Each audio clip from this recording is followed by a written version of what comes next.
Juan Carlos López, a quien saludo de la manera más comedida. Juan Carlos, gracias por acompañarnos. Estabas escuchando la entrevista con Guillermo Navarro, ¿no? Y me decías en este instante que te contactaba de que se habló ya de estos temas de la telefonía celular. ¿Cuál era el dato que nos dabas? Qué gusto. Muy buenos días, mi querido Fernando. Un abrazo muy grande a toda la ciudadanía que tiene la bondad de escucharnos en tu importante medio de comunicación.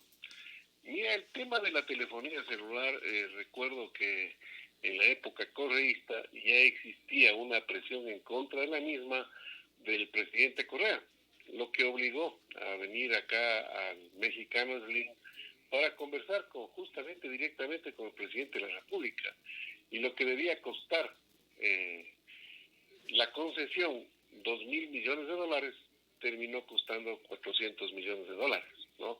Para la Son una este empresa, tipo ¿no? Para la una empresa. Porque no nos de... olvidemos que la otra empresa pagó 207 millones de dólares, cuando las concesiones son Correcto, igualitas. por supuesto, y entonces, y fue a largo plazo.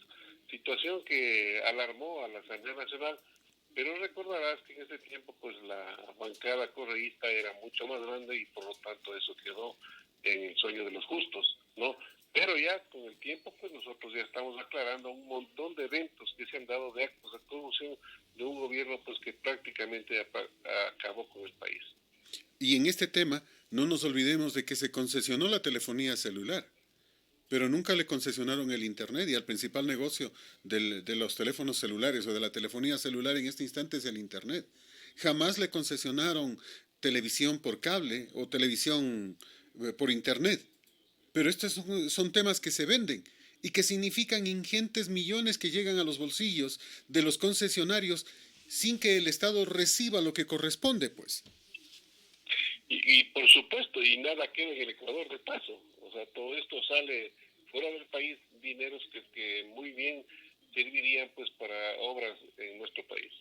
Y ese es uno de los temas, ¿no? O sea, imagínate, el país recibió casi 617 millones de dólares y dejó de recibir 4.000 que debió haber recibido por las concesiones. Aparte de aquello, se estima que solo por telefonía celular han salido 45.000 millones de dólares.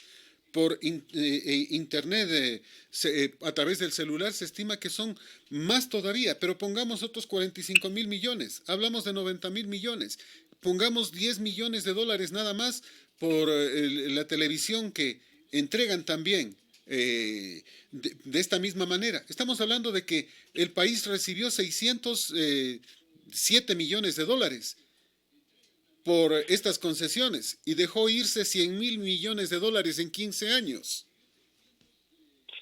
Mira, y la deuda externa en este momento está en $70.000 millones, lo que simplemente con ese tipo de ventajas que hubiese obtenido el Ecuador, no hubiésemos tenido deuda externa y más bien un superávit de $30.000 millones, ¿no? Y sin sumar la corrupción que se llevaron $70.000 millones, hubiéramos estado contando con $100.000 millones. Entonces, el tema que se tiene que investigar es absolutamente inmenso. Lamentablemente no existe en la Asamblea Nacional esa sensibilidad de poder, a través de esta ley de extinción de dominio, llegar a los verdaderos culpables y recuperar el dinero que tanta falta nos hace en este momento. Este convenio de Basilea, que lo acaba de mencionar Guillermo Navarro, que me parece interesantísimo y muy importante también, ¿por qué no se lo firma si no le cuesta nada al país? Pero por supuesto, lo que pasa es que dentro de eso tú sabes que existen presiones soterradas que nos llegan a los oídos de los ecuatorianos y por lo tanto pues esta situación simplemente fluye el dinero por debajo y son los aventajados cierto tipo de sinvergüenzas que no les interesa que el país salga adelante. Vamos al tema político.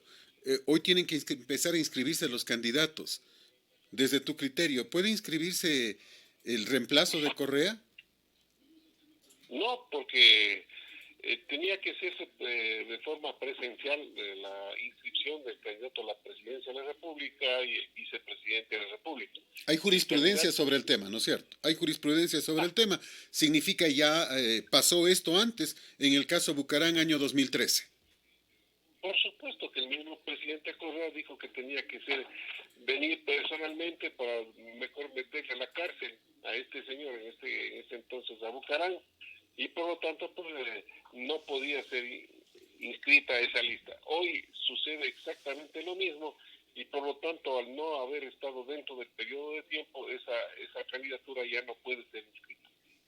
Debería ser así. Recordemos que el binomio para la ley es indivisible y nunca se inscribió un binomio. Solo el señor Arauz aceptó la candidatura. Lo de Correa, a través de ese especie de ataúd en el que aparecía esa tablet, pues no deja de ser más que una broma de mal gusto. Él mismo dijo que era indelegable y pretendió delegar a la hermana Pierina. Entonces, si la ley es expresa, personalísima e indelegable, así tiene que cumplirse, pues no. Por supuesto, ya se sentó un precedente con el tema de Bucarán que trajiste a colación, exactamente. El momento que ya se crea un precedente, pues simplemente ya tiene que cumplirse tal y cual establece la ley. Definitivamente. Con esto significaría que el correísmo no podría poner candidato, porque no puede, a esta altura, pretender inscribir un candidato a la vicepresidencia. Ya el plazo terminó antes. Y en el mismo caso estaría el señor Pérez, ¿no? Claro, es que imagínate, aquí va a suceder una situación media de pensar, o sea, por decirlo menos, que si es que eliminan el tema de Arauz y dan paso al de Yacu Pérez, entonces significa que los de Alianza País se unirían a Yacu Pérez, ¿no? Entonces, o sea, la situación es de esperar, porque es un tema muy interesante y el que vamos a ver, o sea, cómo se desenvuelve en este caso el Tribunal Electoral. Ayer le escuchaba una entrevista precisamente a Rafael Ollarte y el constitucionalista hacía referencia al tema. Si el señor Pérez busca candidata en Tinder, donde se busca pareja, ya no es culpa del resto, pues. Si el señor Pérez cambia de criterio después de que fue elegida en primarias y el domingo le piden que renuncie a ella, porque supuestamente, de acuerdo a Rafael Ollarte, le pidieron que renuncie debido a que en un tuit ella había puesto algo que era inconveniente para el movimiento indígena, y la reemplazan así porque así, no es lógico, pues. Porque, de acuerdo a lo que decía Rafael Ollarte, en primarias había un observador del Consejo Nacional Electoral que elabora un acta que dice, entre otras cosas, que ha sido elegido el señor Pérez y que ha sido elegida la señorita Marangoni para acompañarlo en papeleta y que ambos aceptaron su nominación y por lo tanto quedan como candidatos. Ese documento, esa acta, es la que tiene que ocuparse al momento de inscribir la candidatura. No puede llegar el señor Pérez y reemplazar a la señorita Marangoni y reemplazarla por Virna Cedeño y que no pase nada, pues. O sea, ella no consta en primarias.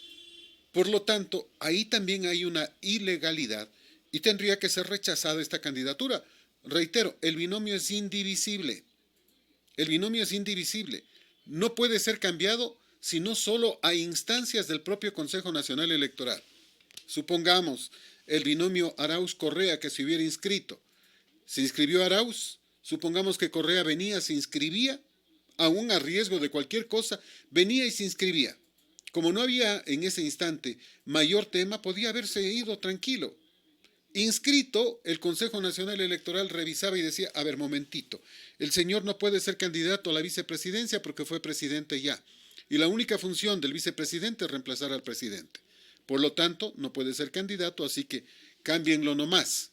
Allí pueden cambiarse, o sea, con una autorización del Consejo Nacional Electoral que le da 48 horas para ejecutar ese cambio. Ahí ya no hay necesidad de hacer primarias, sino que se cambia por alguien que sí participó en las primarias. Una. Dos, en el caso del señor Correa, si se hubiese inscrito tampoco hubiera podido participar porque acaba de ser, luego del proceso de inscripción y luego del proceso de aceptación, acaba de recibir la sentencia por el caso Sobornos. Entonces ya perdió sus derechos de ciudadanía y por lo tanto el Consejo Nacional Electoral, si se hubiera inscrito, tenía la potestad en este instante de decirles, disculpen, el señor ya no puede participar, reemplácenlo. Pero sigue esta disposición del Consejo Nacional Electoral, no es cuestión de que ya no quiero, ya vamos a cambiarlo. Por ejemplo, Libertad es Pueblo, el partido número 9, el de Gary Moreno, dice que su candidato a la presidencia ha sido correísta y se acaban de dar cuenta y que le quitan el apoyo, entonces que mañana vayan y cambien de candidato. No se puede hacer. solo se puede hacer a instancias del Consejo Nacional Electoral. Si el Consejo Nacional Electoral encuentra una omisión, una inhabilidad o una prohibición para X, Y o Z candidato, ordena que sea reemplazado. De gusto del partido político, por ejemplo, en este caso del hermano del presidente, Gary Moreno, ya cayó de su simpatía el candidato que tenían. Entonces, ¿que lo cambie? No, pues porque esto no es un juego, porque ya se realizaron primarias, porque hay un documento, porque estuvo presente el Consejo Nacional Electoral para avalar esas supuestas primarias, pues. O sea, no es tan sencillo. Sí, por supuesto, Fernando. Mira, solo nosotros estamos preocupadísimos con esta situación y pendientes, por supuesto, de esta situación que el Consejo Nacional Electoral, en el caso, por ejemplo, de Novoa, ahí sí supone que aplican la ley totalmente. Ojalá eso se haga, la ley se aplique totalmente en este tipo de casos que tú muy bien lo dices. Porque, por ejemplo, cuando se hace primarias y alguno de los miembros o candidatos no renuncian, tiene que ser con justificación avalizada con el Consejo Nacional Electoral. Es que Y esto no es aquí un también, juego, ¿no? Esto no es un juego. La señorita Marangoni, el propio Yacu Pérez debieron ver bien, pues, a quién eligen. No es que yo te elijo hoy y mañana renuncias o pasado te exijo que renuncies. Esto no se puede manejar así. por supuesto, pues para eso es el organismo competente que regula y controla este tipo de situaciones que pueden darse. Luego vendrán las impugnaciones también sobre los candidatos y en ese sentido, si alguien es impugnado y aceptado por Consejo Nacional Electoral, también se puede cambiar. Pero no en esas condiciones antojadizas de personas pues que quieren hacer la labor del Consejo Nacional Electoral para tomar este tipo de decisiones. Por eso vamos a ver cuál va a ser el procedimiento del Consejo Nacional Electoral en estos casos pues totalmente delicados. El tema es simple, ¿no? No cumplieron la ley y están fuera. Y en este caso el Por su- correísmo, en este caso Pachacuti, no es que estamos... Hay mucha gente que dice, oiga, pero déjenles participar y gánenles en las urnas. Yo no estoy en contra de aquello. Pero no es culpa nuestra si ellos no cumplen la ley, pues. ¿O sí? Por supuesto, o sea, la ley es para todos, o sea, no tiene que ser sesgada para cierto tipo de personajes y para otros no. Yo creo que tiene que aplicarse la ley y en este caso pues es absolutamente entendible de que estos personajes no pueden ser candidatos a la presidencia de la República. Ojalá en ese sentido se pronuncie el Consejo Nacional Electoral. Qué grave que tengamos que decir ojalá, ¿no? Qué grave, Ojalá, porque el ya, Consejo Electoral simplemente debería cumplir con la ley y deberíamos estar diciendo, esto seguramente lo hará el Consejo Nacional Electoral, pero acá estamos diciendo como una posibilidad que quizás se cumpla, porque no tenemos ninguna confianza en la señora Atamaín, pues, ¿no? mira, lamentablemente no solamente es tema de Diana Tamaín. Tú sabes que la ley, la constitución, en esta época de correísmo hasta el morenismo, se ha hecho tabla rasa y cada quien ha hecho lo que le da absolutamente la gana. Y por lo tanto, o sea, se necesita, se necesita un cambio de 180 grados hacia un sistema realmente democrático que se respete y se haga respetar la ley, ¿no? Y por eso es que nosotros, ojalá la ciudadanía ecuatoriana reaccione en este sentido porque tantos temas que nosotros nos hacen pensar de que lamentablemente la situación del país justamente ha sido porque se ha irrespetado la Constitución y ha dado prácticamente camino abierto a los corruptos y han hecho lo que han hecho en nuestro país. Me quedo pensando en que parece que nadie puede tocar a Atamaín. Tranquila, sigue sentada en el potro, pese a que haga lo que haga, parece que nadie la puede tocar. Nadie puede tocar al presidente del Consejo de Participación Ciudadana y Control Social, Cristian Cruz, y hay 6 votos en contra de él. Pero cada vez que se quiere tocar el tema, el señor simplemente apaga el equipo y dice se acabó la sesión y hasta luego. O sea, ¿y Mira, quién le pone el cascabel al gato? Mira, es una pena porque una situación de esa naturaleza, que Cristian Cruz, perdón, por el tema ese del carnet de discapacitado, que sale favorecido en la compra de vehículos, yo pienso que por situación de orden simplemente moral, pues situación ética, tiene que renunciar. ¿No? Pero lamentablemente, o sea, tú te das cuenta que aquí, lamentablemente, las personas que han cometido actos de corrupción más bien son favorecidos y tomados en cuenta en estos momentos. Entonces yo estimo de que ojalá en esta nueva comisión de fiscalización que se va a dar en la Asamblea Nacional realmente se tome el toro por los cuernos de aquellas personas pues que tienen que ser sancionadas, Pero Esperemos si, que eso se dé.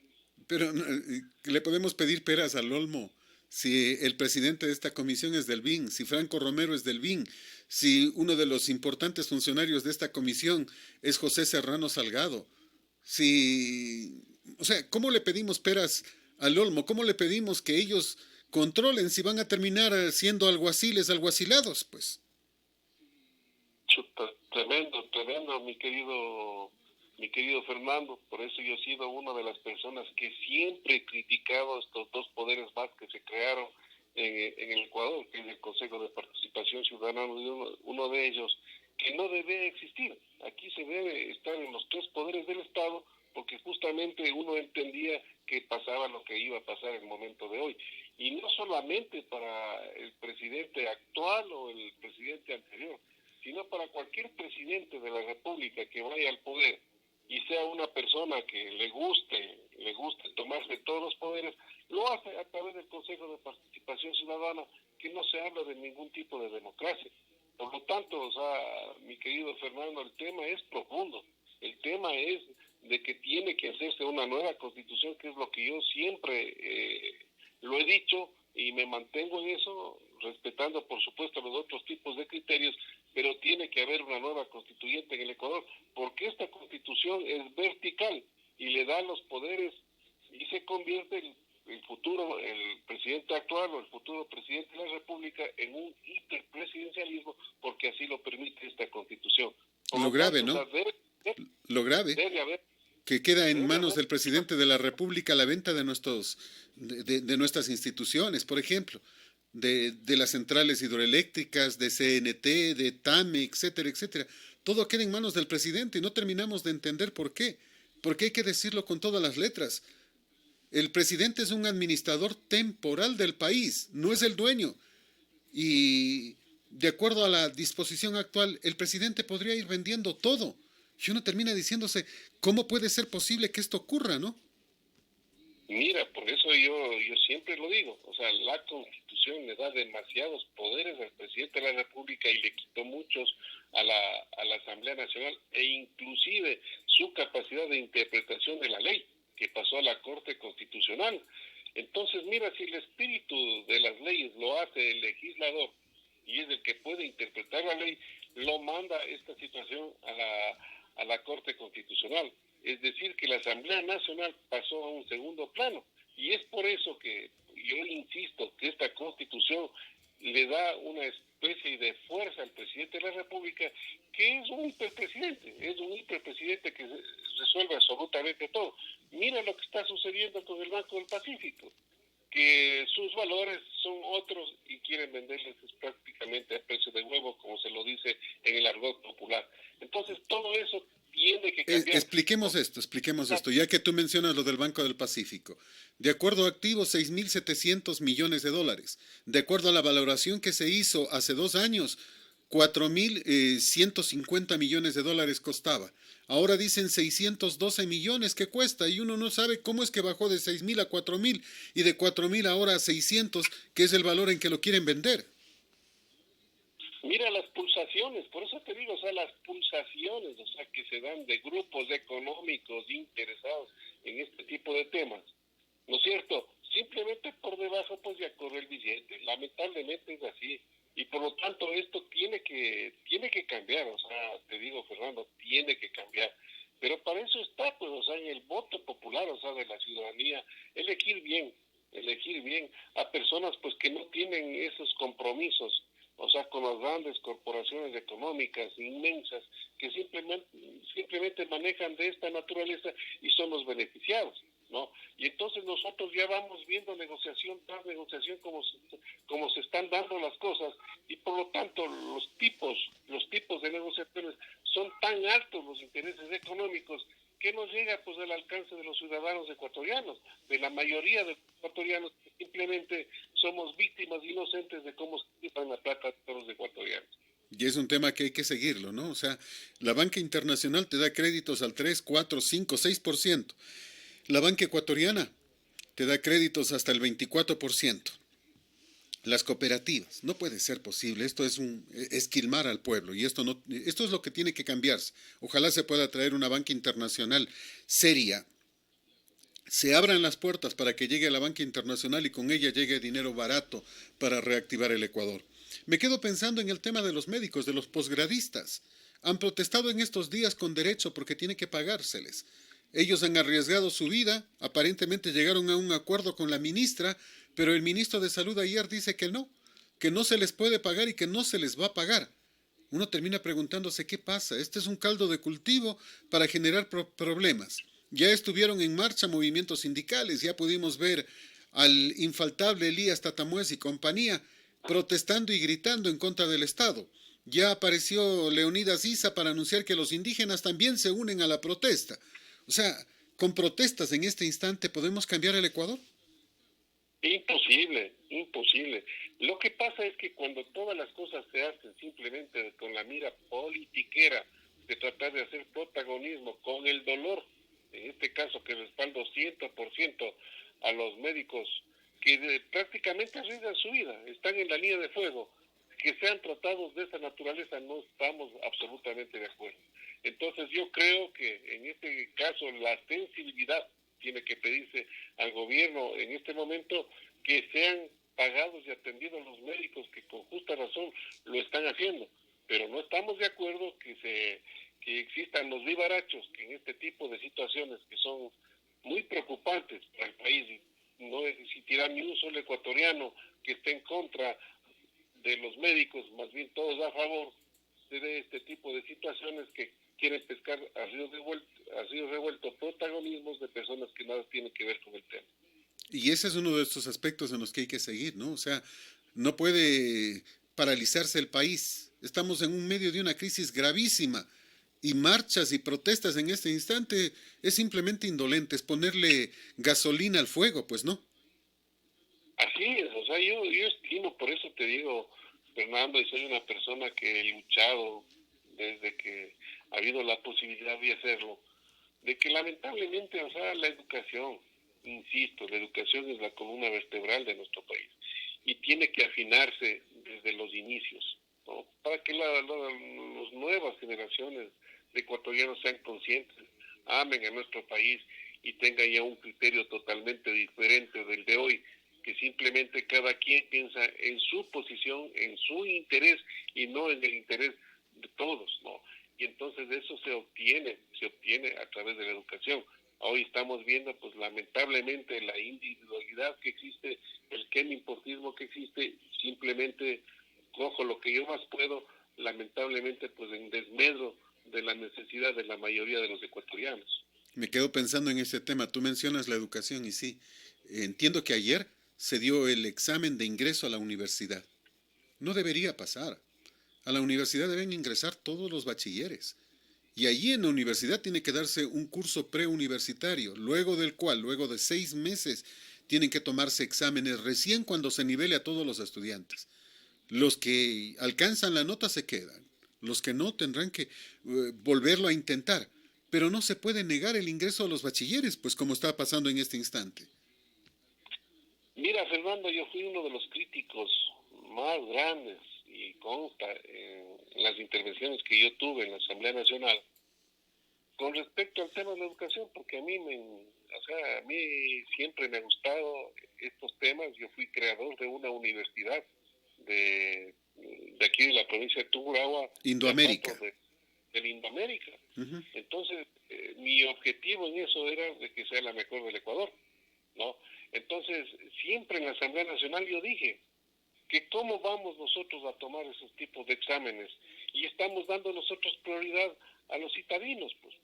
Porque cómo puede competir un niño, un joven que estudia en el campo, en escuelas unidocentes y cuyo nivel de educación no es comparable con los citadinos, pues. Y por lo tanto nosotros estábamos dando la prioridad a las personas que venían de los colegios particulares, de los mejores colegios citadinos, no podían ser comparables con ellos. Y justamente yo hablaba de algo que tú dijiste, que sí existía en mi época universitaria, en que había un curso de nivelación de todos los estudiantes y de ahí se tomaba un examen de ingreso. Ahora lamentablemente lo hacen directo y los más aventajados, los que han tenido pues esa oportunidad de estar en los mejores colegios, van en desmedro de aquellos que no tuvieron esa oportunidad y quedan fuera de esa posibilidad de estudiar en las universidades. Eso es absolutamente discriminatorio y lamentablemente eso fue situación de burla en la Asamblea Nacional cuando yo me expresaba de esta naturaleza y exigía que cuando no se podía tratar directamente la educación superior sin pasar por la inicial ni la media, porque tenían que ser concordantes todos estos 3 niveles de educación que hay en nuestro país para poder hablar de la educación superior. Lamentablemente, pues como tenían, insisto, la mayoría, simplemente hacían lo que ellos querían, pues en contra del pueblo ecuatoriano. Mira, el tema pasa porque, por ejemplo, un estudiante que no le permiten ingresar a la universidad en este instante podría demandar al Estado ecuatoriano por estafa, pues. ¿Y por qué lo podría hacer? Porque el título de bachiller que él tiene es dado por un colegio del Ecuador y avalado por el Ministerio de Educación. Y si el título no vale para ingresar a la universidad, entonces ¿para qué vale? Entonces se ha configurado una estafa a la buena fe del estudiante, del padre de familia. Claro, porque los conocimientos que adquirió simplemente no son los necesarios como para poder ingresar a la universidad, Y tal si, como está y si planteado. esos conocimientos no son necesarios, entonces le estafaron el momento que le dieron el título de bachiller, pues. Claro, pues, o sea, por sentido común, esa es a donde nosotros llegaríamos como conclusión.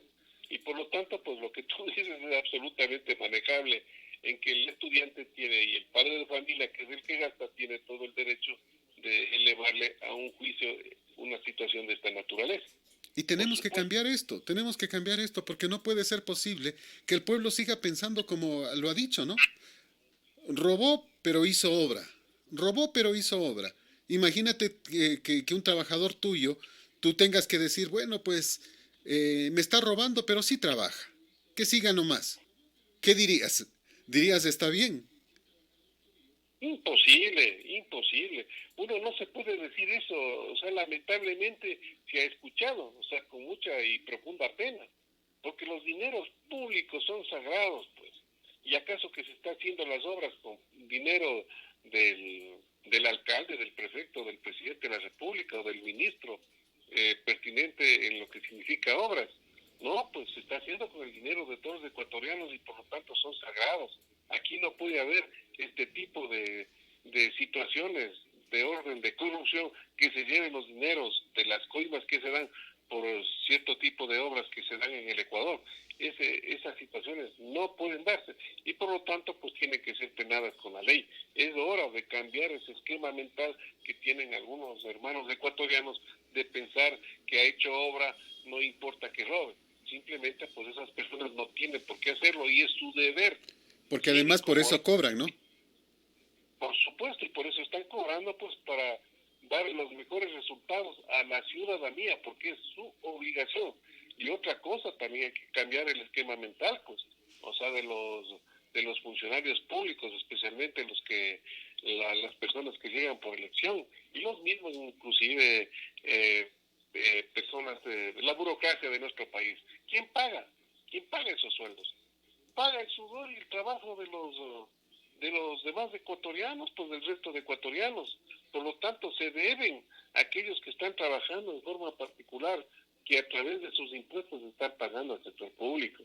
Y por lo tanto, el trato debe cambiar, ese esquema mental debe cambiar, porque ellos deben estar al servicio del ciudadano que va a buscar soluciones en estos lugares. Juan Carlos, gracias. Como siempre, es un placer conversar contigo. El tiempo es nuestro peor enemigo. Un buen día. Y muchas gracias, Fernando, y siempre las órdenes. El señor ingeniero Juan Carlos López con nosotros. Este es Colosal, la que sí le dice la verdad.